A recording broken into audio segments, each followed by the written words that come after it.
অসাধু ব্যবসায়ীদের ত্রাসে আতঙ্কে বাগাডোহর এলাকার জনগণ, প্রশাসনের দৃষ্টি আকর্ষণ। শিলচর বিধানসভা কেন্দ্রের বাগাডোহর এলাকায় দীর্ঘদিন ধরে কিছু অসাধু ব্যবসায়ীরা ক্ষেতের জমিতে জেসিবি ও ট্রিপার লাগিয়ে গভীর গর্ত করে মাটি সরবরাহ করায় দুশ্চিন্তায় পড়েছেন বৃহত্তর এলাকার জনগণ সহ একাংশ কৃষকরা।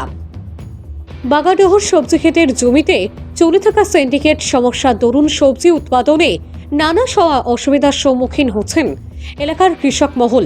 মাটি ভর্তি গাড়িগুলো এলাকার E&D বাঁধ কেটে পূর্ত সড়কের উপর দিয়ে আসা যাওয়া করায় সড়কটি জরাজীর্ণ রূপ ধারণ করার পাশাপাশি নদী বাড়তিও দিনের পর দিন বেহাল ও সংকটজনক অবস্থায় পরিণত হচ্ছে বলে অভিযোগ স্থানীয়দের।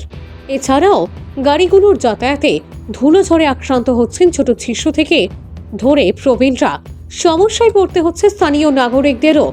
অবৈধ মাটি খননের ফলে একদিকে যেমন কৃষি জমি ধ্বংস হচ্ছে, অন্যদিকে এলাকার পরিবেশ সংরক্ষণেও উঠছে নানা প্রশ্ন।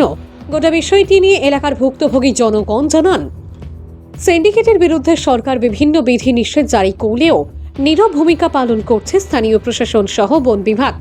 এই পরিস্থিতিতে তীব্র ক্ষোভ প্রকাশ করেছেন স্থানীয়রা। গোটা বিষয়টি সরকারের নজরে এনে অসাধু ব্যবসায়ীদের বিরুদ্ধে কঠোর পদক্ষেপ গ্রহণের আবেদন জানিয়ে মুখ্যমন্ত্রীর হস্তক্ষেপ কামনা করেছেন এলাকার সচেতন মহল।